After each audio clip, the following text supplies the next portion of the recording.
प्रस्तुत है प्रायोजित कार्यक्रम किसान की बात।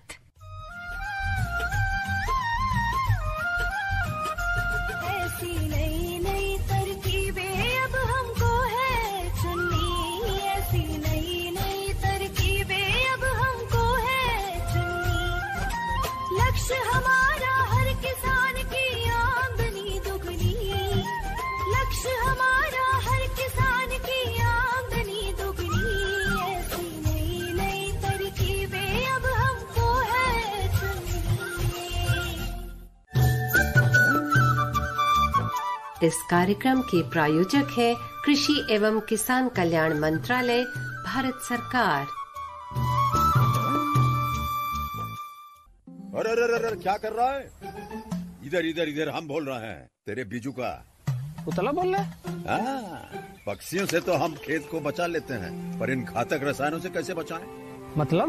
देख बेटा, तू जो ये अंधाधुंध रसायन मिलाता है ना, मिट्टी की सेहत बिगड़ने लगी है। और जब माटी ही कमजोर पड़ जाएगी तो उपज कैसे सेहतमंद होगी? अरे पहले ऐसा नहीं था।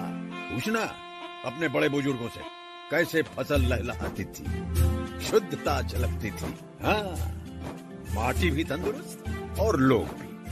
अब पहली वाली बात कहाँ? पर अब तो सभी डाले हैं। सब नहीं, आज भी लाखों जागरूक किसान परंपरागत विधि से फसल उगा रहे हैं। खर्चा कम और उपज की कीमत भी बेहतर पा रहे हैं। सच है? रे बेटे, एक्सपीरियंस से बता रहे हैं, धूप में बाल सफेद नहीं किए हैं। हाँ। ठीक है भाई, मैं भी आज से जैविक खेती शुरू करूंगा। माटी से प्रेम की परंपरा है, परंपरागत खेती।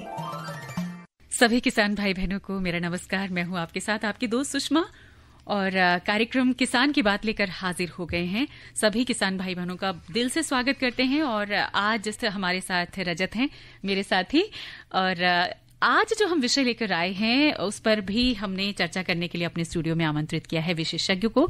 डॉक्टर ओपी अवस्थी जी हैं, प्रधान वैज्ञानिक, हमारे साथ फल विज्ञान संभाग, भारतीय कृषि अनुसंधान संस्थान, पूसा, नई दिल्ली से। सुषमा, आपका स्वागत। डॉक्टर साहब, आपका भी अभिनंदन। मैं रजत, और आप जुड़े हैं हमारे साथ किसान की बात में। 23421083 23421083 जो कि हमारा टेलीफोन नंबर है, इसमें आप मुखातिब हो सकते हैं, जुड़ सकते हैं हमारे साथ, डॉक्टर साहब के साथ। और आज का जो विषय है वो भी काफी मौसमी है। और बता दूं, आज हम बात करने वाले हैं आंवले और बेर के बगीचों की देखभाल के मुतालिक। जी, आंवला और बेर। तो सबसे पहले तो हम आंवले के ऊपर बात करेंगे, क्योंकि आंवला हर घर के किचन में होता है, और विटामिन सी जो रिचेस्ट सोर्स होता है विटामिन सी का, वो आंवला ही है। तो आंवला इस समय बगीचों में किस स्थिति में है, कि पकने पर है, या अभी किसान भाई इसकी पैदावार भी कर सकते हैं? क्या मौसम सही है इस वक्त, या जो बगीचों में लगे हैं सिर्फ उनकी देखभाल पर ही हम बात करें? धन्यवाद सुषमा जी। असल में इस समय जो है आंवला जो है क्या कहा जाता है कि शुष्क अवस्था से निकल करके, जैसे कि पुष्प आते हैं अप्रैल के महीने में जो है पुष्प आते हैं, उसके बाद ये उसमें डोरमेंसी में चला जाता है, और उसके बाद सितंबर अक्टूबर में जो है ये इसके फल जो है दिखने लगते हैं। अब ये फल विकास का समय है, धीरे धीरे फल विकसित होंगे। और इस समय जो है किसान भाइयों को, अगर जो किसान भाई अगर खाद न दिए हों तो जो है खाद जो है इसमें दे सकते हैं इस समय। और खाद की मात्रा के बारे में भी मैं बताना चाहूँगा।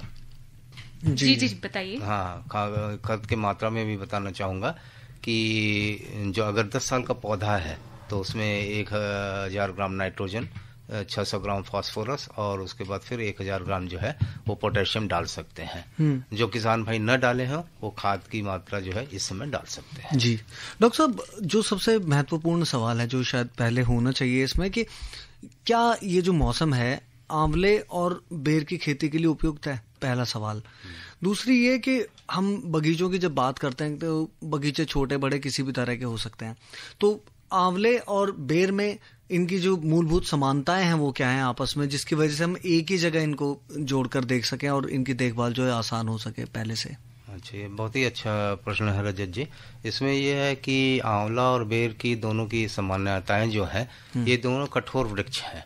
ये शुष्क या अर्ध शुष्क क्षेत्र में जो है अच्छी तरह से चलते हैं। जैसे कि जहाँ पे वर्षा कम होती हो, या पानी की जहाँ समस्या हो, या जहाँ भूमि की समस्या हो, ये दोनों पौधे ऐसे हैं जो कि बंजर भूमि में या लवणीय भूमि हो, जिसकी पीएच ज्यादा हो, तो ये दोनों जो है फल वृक्ष लगाए जा सकते हैं। जो हमारा पश्चिमी भारत का बिल्कुल मूल क्षेत्र है, वहाँ कह सकते हैं, वहाँ लगा सकते हैं इनको। अच्छा, क्या कुछ खास सतर्कताएं बरतें अगर मैं उस बंजर क्षेत्र से नहीं हूँ, जहाँ पर शुष्क वादियां नहीं है, अपनी तरह की फसलों में नमी ज्यादा है या आप समझ रहे हैं गीलापन ज्यादा है, और वहां मैं आंवला या बेर इनमें से कुछ अगर बोना चाहता हूँ, कोई विकल्प है मेरे पास?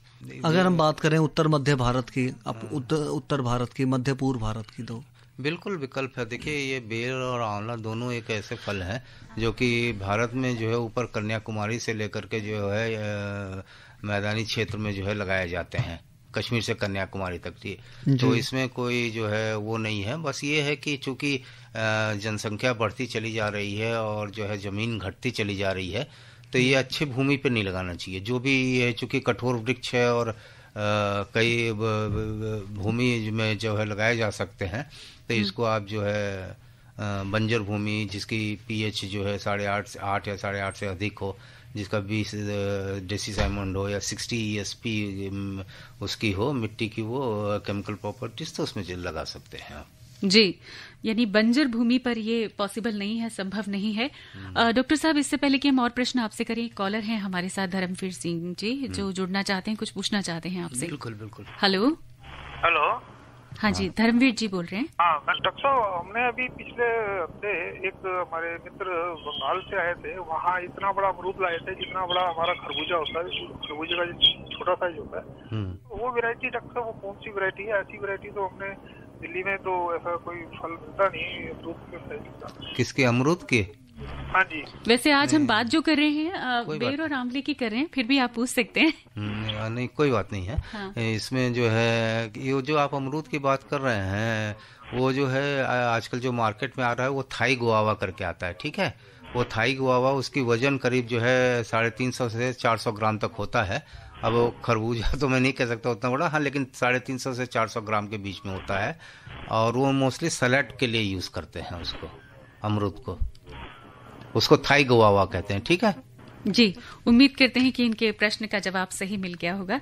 डॉक्टर साहब, हम बात कर रहे थे, भूमि की बात कर रहे हैं, क्योंकि हमारा जो देश है उसकी अलग अलग क्षेत्रों की अलग अलग भूमि होती है, तो जो आंवला और बेर की जो पैदावार होती है, कौन से क्षेत्रों में ज्यादा होती है, या फिर जहां ऐसी भूमि है जहां इसकी पैदावार नहीं हो सकती, तो उसके लिए हमारे किसान भाई क्या कुछ उपाय हैं उनके लिए, या क्या योगदान हो सकता है हमारी सरकार का भी कि उस भूमि को उपयोगी बनाया जाए? देखिए, मैं पहले भी कह चुका हूँ कि ये आंवला जो है और बेर दोनों ही बहुत ही कठोर वृक्ष हैं, और ये कई प्रकार की भूमि में भी जो है चल जाते हैं, सभी प्रकार के भूमि में। ऐसे इनकी भूमि जो है बलुई दोमट मिट्टी अगर होगी तो अच्छा होता है, उपयुक्त होता है, क्योंकि उसमें जीवाणु की मात्रा अधिक होती है।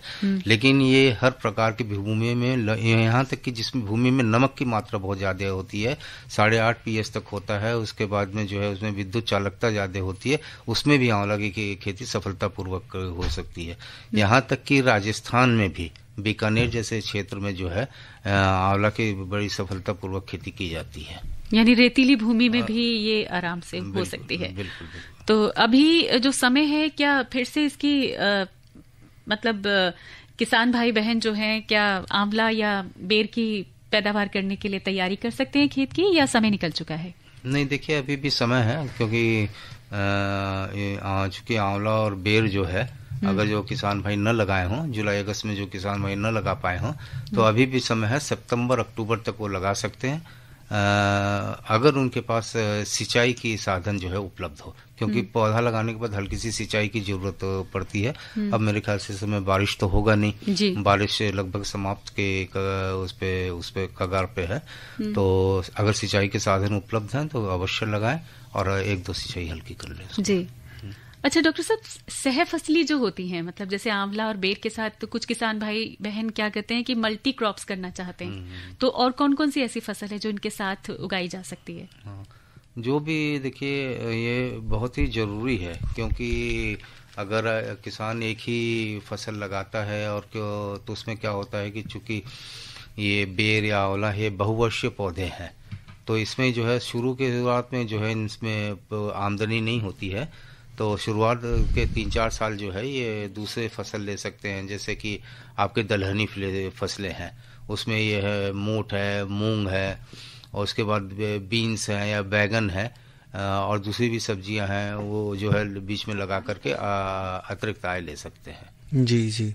कोई डॉक्टर साहब इसमें बड़ी समस्या ऐसी फसलों की हो जाती है जहाँ पानी कम है, वहाँ सिंचाई की जो बात आती है वो अपने आप में एक आंदोलन हो जाता है कि नियमित अंतराल पे आपको सिंचाई भी करनी है, पानी की कमी है तो आप ज़्यादा कर नहीं सकते, खारे मीठे का भी बड़ा चक्कर रहता है आपस में। ऐसे में क्या सलाह रहती है वैज्ञानिकों की तरफ से, खासतौर से उन जगहों पर जहाँ पानी की कमी है, बारिश कम होती है सामान्य से भी कम, जहाँ पे ये समस्या आती है, जैसे कि बहुत सूखा पड़ रहा है वो है, तो इसमें जो है पलवार की जो है आप उपयोग कर सकते हैं। पलवार है जैसे नमी बनाने के लिए, जैसे कि पलवार है जैसे कि उसमें भाप बन करके न उड़े, और उसके बाद में धूप जो है कम पड़े उस पर, तो उससे क्या होगा कि विषमता कम होती है, तो पलवार का उपयोग कर सकते हैं। बीच बीच में उनको लगातार गुड़ाई करते रहना चाहिए, जैसे कि मिट्टी की जो है कैपिलरी मूवमेंट टूट जाए, तो उससे क्या है पानी की आवश्यकता कम होती है। काफी उम्दा जवाब रहा सर ये। सुषमा, जिस तरह से सिलसिला हमारा ये चल रहा है और लग रहा है कि आंवला जैसी जो फसल है जो शरीर के लिए बहुत जरूरी है हमारे स्वास्थ्य की दृष्टि से, आयुर्वेद के जमाने से कई औषधियों में इसका इस्तेमाल होता रहा है। डॉक्टर साहब, ऐसे में क्या सरकार की और पूसा संस्थान के जो हमारे कृषि वैज्ञानिक हैं उनकी ऐसी कोई कोशिश रहती है कि आंवले की फसल की अगर खासतौर से मैं बात करूं तो इसे ज्यादा से ज्यादा लोगों तक पहुंचाया जाए, सिर्फ बगीचों तक नहीं घरों तक इसे पहुंचाया जाए? बिल्कुल रजत, क्योंकि आंवला सिर्फ अपने नेचुरल फॉर्म में ही नहीं खाया जा रहा है, और आजकल उसके इतने वैल्यू एडिशन करके भी उसको आंवला को हर तरह से हर फॉर्म में घर घर तक पहुंचाया जा रहा है ताकि हमारी जो हेल्थ है वो दिन ब दिन बेहतर हो सके। जी। तो किस तरह से इस पर कार्य किया जा रहा है सर? देखिए, इसमें जो है आंवला आज का वृक्ष नहीं है, आप जो है इतिहास अगर उठा करके देखिए तो हजारों वर्ष पुराना जो है आंवला है, और त्रिफला वगैरह तो न जाने कब से बन रहा है। ठीक है, उसके बाद इसमें एक रेवोल्यूशन आया, और उसके बाद कई प्रोडक्ट जो है आंवला के बनने लगे, जैसे कि कैंडी है, और उसके बाद में उसके मुरब्बा है, स्लाइसेस बनने लगे, और बहुत सारे प्रोडक्ट जो है आमचूर चूरन वगैरह सब बनने लगे हैं। ठीक है, और दूसरी चीज है कि हमारे ख्याल में अब आंवला को जो है कोई नया परिचय देने की जरूरत नहीं है। बिल्कुल, क्योंकि अभी आप देखे होंगे कि 2021 में जो कोरोना पेंडेमिक आया था, उस समय जो आंवला के बारे में नहीं जानता था वो भी आंवला के बारे में जानने लगा, क्योंकि ये बहुत अच्छा इम्यूनिटी बूस्टर है। और आज किसी से भी पूछिए, एक बच्चे से भी पूछिए, तो वो आंवला के बारे में आपको बताएगा कि आंवला क्या है, उसका महत्व क्या है, उसमें कितनी विटामिन सी होती है और क्या है, तो उसमें अब इसकी परिचय की जरूरत नहीं है। जी बिल्कुल। डॉक्टर साहब, आंवला का जब पेड़ जो होता है उसमें कई बार जब फल लग जाते हैं, आंवला लग जाते हैं, तो देखा जाता है कि जब घरों तक भी आंवला आता है तो काले काले दाग बहुत पाए जाते हैं, तो क्या कारण है?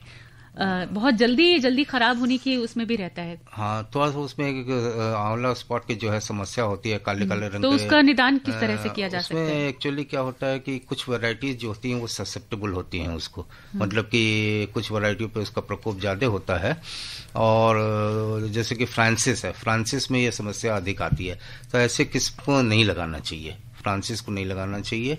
और दूसरी चीज है बोरैक्स होता है, एक बोरान होता है, उसका 0.5% जो है उसका स्प्रे करते रहना चाहिए, तो इससे जो है वो काले धब्बों से कुछ हद तक निजात मिल सकती है। अच्छा, आंवला की किस्में कितने प्रकार की पाई जाती हैं, या कौन कौन से किस्में अच्छी होती हैं जो ज्यादा वैल्यू देती हैं? तो हम किसानों को सुझाव दे सकते हैं कि कौन कौन से किस्में अपने लगाएं अगर वो लगाना चाहते हैं तो? देखिए कि आंवला के जो है ऐसे तो सबसे मुख्य जो है 10-12 किस्में हैं, लेकिन सबसे अच्छी किस्म जो है नरेंद्र आंवला 7 है, नरेंद्र आंवला 6 है, नरेंद्र आंवला 5 है, ये अच्छी किस्में हैं। उसके अलावा गोमा ऐश्वर्या है, चकैया है, फ्रांसिस है, बनारसी है, बहुत सारी किस्में हैं। बस इसमें एक चीज का ध्यान रखना पड़ता है आंवले के केस में, कि मैं बार बार बताता हूँ, किसान भाई अक्सर ये गलती करता है कि वो एक ही किस्म को लगा देता है। हाँ, बिल्कुल। और आगे चल करके अफलन की समस्या होती है। तो जब भी कोई किसान अगर आंवला लगाना चाहता है तो मिश्रित करके लगाए, यानी कि अगर अगर वो NA7 लगाना चाहता है तो 9 पौधा NA7 का लगाए, और उसके बाद में एक पौधा जो है चकैया का लगा ले या बनारसी का लगा ले, जिससे कि प्रांगण की समस्या में जो है वो खत्म हो जाए, उससे प्रांगण की समस्या कम हो जाए। जी, तो बेर की किस्में भी अगर हम जानना चाहें तो वो कौन कौन सी हैं? क्योंकि आंवले की तो बात हो गई है, अब बेर भी, क्योंकि हम दोनों फलों की बात कर रहे हैं। बेर में भी बहुत सारी किस्में हैं। बेर में तो करीब 250-300 किस्में हैं, लेकिन जो मुख्य किस्में हैं बेर की वो है जैसे आपका है अगेती। उसमें अगर हम उसको 3 भाग में बांट देते हैं कि सबसे जल्दी कौन आता है बाजार में, तो अगेती किस्में है, गोला है, मुंडिया है। ओके, मध्य किस्में में थार सेविका है। थार सेविका विश्व की जो है सबसे पहली हाइब्रिड है, जो कि केंद्रीय शुष्क बागवानी संस्थान बीकानेर से विकसित की गई है। उसके बाद थार भोपराज है, सेब है, बनारसी है, ये सब मध्य किस्में हैं। और अगर जो देर से पकने वाली किस्में है उसमें है आपका सेब है, उमरान है, उसके बाद में महरावली है, ये सब जो है देर से पकने वाली किस्में है। जी, बेर की किस्मों की बात हो गई, तो अगर मैं समय की बात करूं तो दोनों का समय सेम टाइम पर ही इनकी जो फल आते हैं, या फिर बेर जल्दी फल देता है या आंवला जल्दी आता है, तो किस तरह से इसका ध्यान रखना है किसानों को? नहीं, दोनों जो है लगभग सेम उसी समय होता है। जैसे कि बेर जो है आपको मध्य दिसंबर से मिलना शुरू हो जाता है, और आंवला थोड़ा सा पहले जो है पहले हफ्ते से जो है वो मिलना शुरू हो जाता है। मतलब आंवले की पैदावार थोड़ा सा पहले मिल जाती है। जी, बेर की सर हम बात कर रहे हैं तो बेर दोनों तरह के बेर, वो बड़ा बेर जो सख्त होता है और जो झाड़ियों वाला बेर होता है, दोनों की बात कर रहे हैं। कोई खास फर्क होता है दोनों में, उगाने में, उनके प्रबंधन में, देखभाल में? नहीं, देखिए ऐसा है कि वो चूंकि जो आप झरबरी की बात कर रहे हैं वो बचपन में भी हम लोग भी खाते थे उसको, तो उसका टेस्ट अलग होता है, थोड़ा सा अच्छा लगता है वो। जी। लेकिन उसमें क्या है कि उसमें तुड़ाई की बहुत समस्या होती है और उपज बहुत कम होता है, इसीलिए ये सलाह दी जाती है कि जो झरबरी को उसको कमर्शियल रूप में न लगाएं। 1-2 पौधे लगाना है तो 100 के रूप पे लगा लीजिए। और झरबरी जिसकी आप बात कर रहे हैं वो आमतौर पर मूल वृंत के रूप में यूज करते हैं। अच्छा। तो उसके छोटे फल जो है इकट्ठा करते हैं, फिर उसके नर्सरी डालते हैं, नर्सरी के बाद जो है फिर उसको जब तैयार हो जाती है नर्सरी तो उस पर फिर बडिंग करते हैं, जो भी किस्म आप चाहें उसके हिसाब से बडिंग। तो आर्थिक रूप से क्या इसको संवर्धित माना जाता है? ये कोशिश हमें करनी चाहिए कि प्रोत्साहन हमें सरकार से या कहीं से भी मिले, और हम बेर को, जैसे कहा जाता है कि आय की दृष्टि से, कमाई की दृष्टि से ये फसल इतनी इंपॉर्टेंट है तो इसको करना चाहिए। तो बेर क्योंकि आज हमारे विषय का दूसरा नायक है आंवले के साथ साथ, इसलिए मैं जानना चाहता हूं कि क्या इसकी इतनी उपयोगिता है डॉक्टर साहब कमर्शियल मार्केट की अगर हम बात करें, कि अगर हमारा आम किसान या बागवानी से जुड़े लोग या गृहस्थ लोग अगर इसे उगाते हैं तो उन्हें कमर्शियली फायदा मिले इसका? हाँ, क्यों नहीं, कमर्शियल फायदा बिल्कुल मिलता है। अब आप ये बताइए कि कोई ऐसी जलवायु है, ठीक है, जहाँ पर कि आम हो सकता है, दूसरे फल अमरूद हो सकते हैं, वो हो सकते हैं जिनके पास सिंचाई के साधन उपलब्ध है। वो तो कोई भी किसान कोई किसी भी फसल को लगा सकता है, लेकिन जिन किसान के पास भूमि अच्छी नहीं हो, उसके पास जो है उसमें नमक वाली भूमि हो और दूसरे जो है सिंचाई के साधन ना हो, केवल वर्षा आधारित पे वो रहता है, तो ऐसे फल बिल्कुल लगा सकते हैं वो। और कमर्शियल भी हो सकता है, क्योंकि उस क्षेत्र में जहाँ पे कि दूसरे फल वृक्ष नहीं हो सकते, अगर आंवला और बेल अच्छी तरह से हो सकता है तो बिल्कुल ये तो बहुत अच्छी चीज है, उसको तो इनकम होगा ही फार्मर को। बिल्कुल, है ना। तो कोई खास मतलब इसमें आप ये कहना चाहेंगे कि इन प्रदेशों में जहाँ पर ये होता है वहाँ ये फैक्टर्स काम कर सकते हैं कि थोड़ा सा और जोर अगर हमारा उत्पादक जो है अगर वो लगा दे तो उसमें, सिर्फ अगर बेर की मैं बात करूं तो उस तरह के उसे प्रत्यक्ष या परोक्ष परिणाम मिलेंगे सकारात्मक? क्या कुछ खास आप यहाँ सजेस्ट करना चाहेंगे, सुझाना चाहेंगे? नहीं, किस संबंध में? उसकी पैदावार के संबंध में, खासतौर से जब हम बात कर रहे हैं ऐसे क्षेत्रों की जहाँ बेर को प्रोत्साहन अभी नहीं मिल रहा है, वहाँ अगर मैं मान लीजिए कल उगाना चाहता हूँ कि बेर मैं उगाना चाहता हूँ एक तरह से ऑफ लीक फसल के तौर पे, तो क्या मेरी सोच वहाँ पॉजिटिव है सर? हाँ, बिल्कुल पॉजिटिव है, बिल्कुल पॉजिटिव है। देखिए आजकल ऐसा है कि ये कोई भी क्रॉपिंग जो है, चाहे पर्टिकुलरली पेरिनियल क्रॉपिंग जो अपने बहुवर्षीय पौधे हैं, ये बहुत ही रिस्की फैक्टर होता है। और आज आप देख रहे हैं जिस तरह से कि मौसम में परिवर्तन हो रहा है और ये सब चीजें हो रही हैं, तो एक क्रॉप पे आप कभी वो नहीं रह सकते, डिपेंडेंट नहीं रह सकते। आपको जो है मल्टी डाइवर्सिफिकेशन पे जाना पड़ेगा। मतलब आपको ये लेके चलना पड़ेगा कि एक हमारे पास अच्छा फसल हो, एक अगर बारिश नहीं हुई तो उसमें हम कुछ ले सके, अगर एक थोड़ा बहुत कम बारिश हुई तो आंवला जैसे फसल ले सकते हैं, या एकदम नहीं हुई तो बेर ले लेते हैं। इस तरह से हमको सोचना पड़ेगा। तो बिल्कुल जो है सुझाव जो आपने सोचा है सही है, इसमें कोई जी जी जी जी। डॉक्टर साहब, एक छोटा सा हमें यहाँ पर ब्रेक लेना होगा और उसके बाद हम आपसे जुड़ते हैं।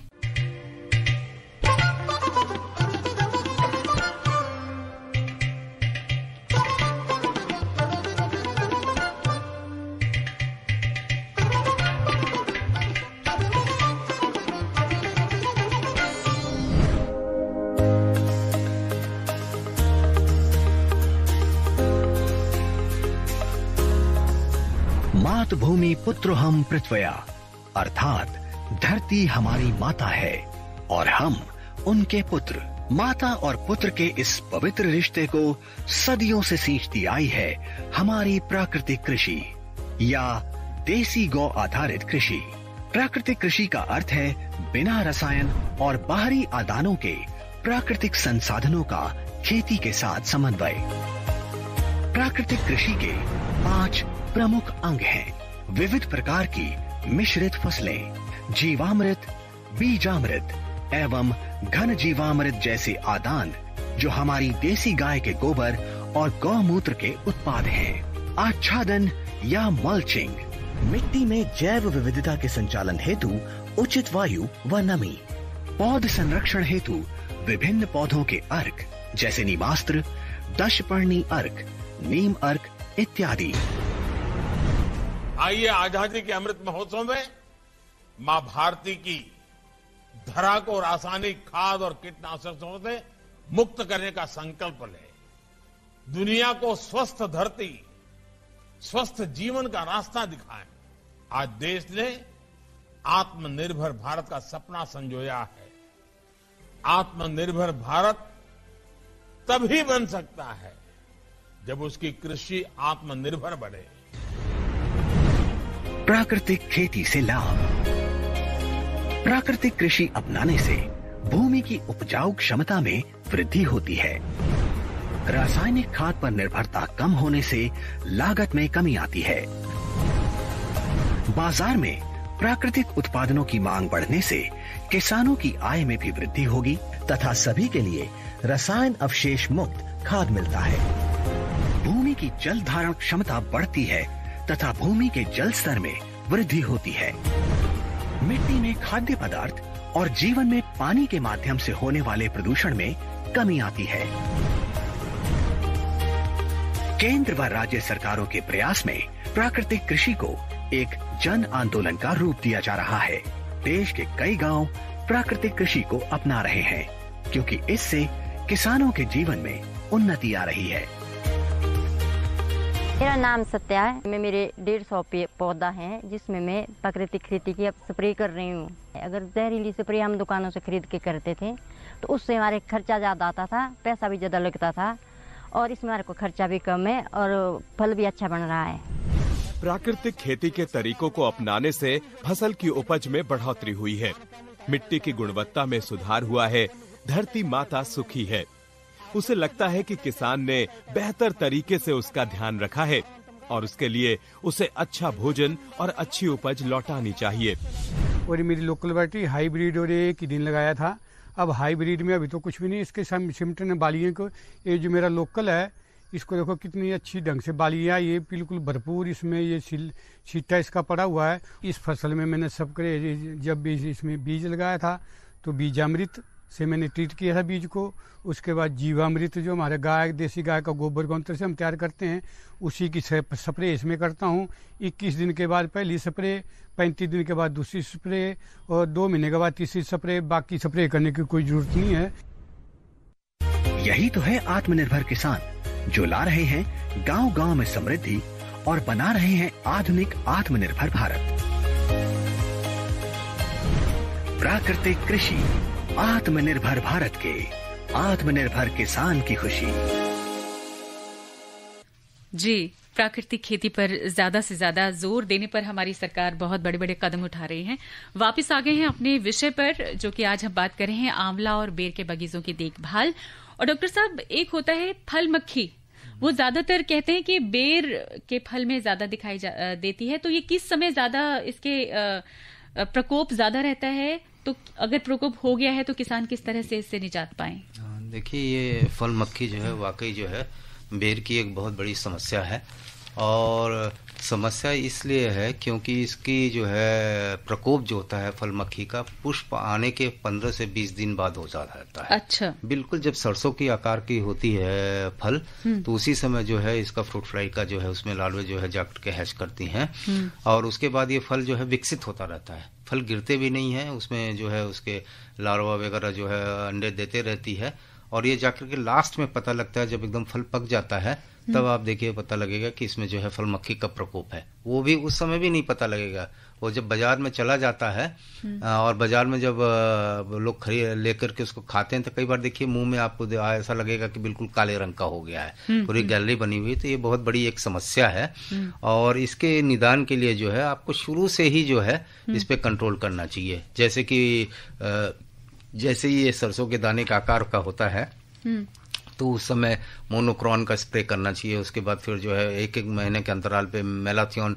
1% का स्प्रे करें। फिर उसके बाद लास्ट में जाकर के 0.5% जो है तो इमीडाक्लोप्रिड का स्प्रे करते हैं। तो इस तरह से अगर आप स्प्रे करते रहेंगे तो उससे जो है फल मक्खी से इसका निदान पाया जा सकता है। जी, बहुत ही अच्छा तरीका बताया इसके आपने। और एक चीज मैं बता दूं कि कुछ किस्में ऐसी होती हैं जो इसमें फल मक्खी का प्रकोप कम होता है, जैसे कि आपका थार सेविका है या थार पुबराज है।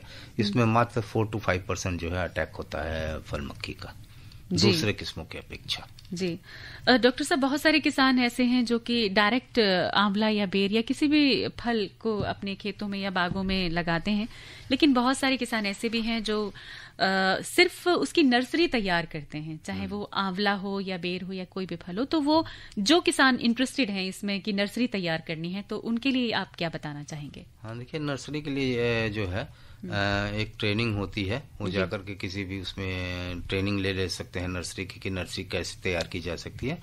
और मैं हल्का सा आपको बता देता हूँ इसमें कि नर्सरी तैयार करने के लिए बीज जो है इसके इकट्ठे किए जाते हैं।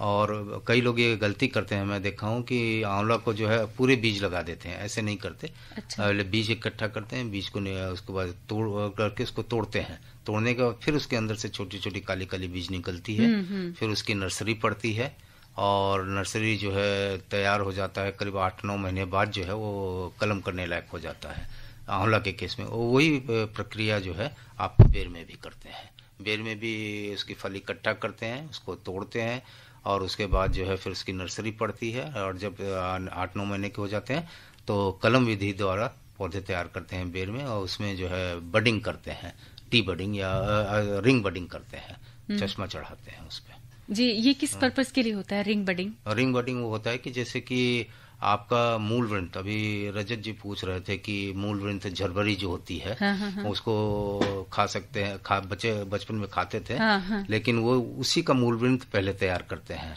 अच्छा। ठीक है, मूल वृंत एक मूल वृंत होता है, और फिर उस पे जो है बडिंग जो होता है उन्नत किस्मों का होता है, जिसमें आपको बताया कि थार सेविका है, ये विश्व की पहली ऐसी किस्म है जो कि हाइब्रिड है।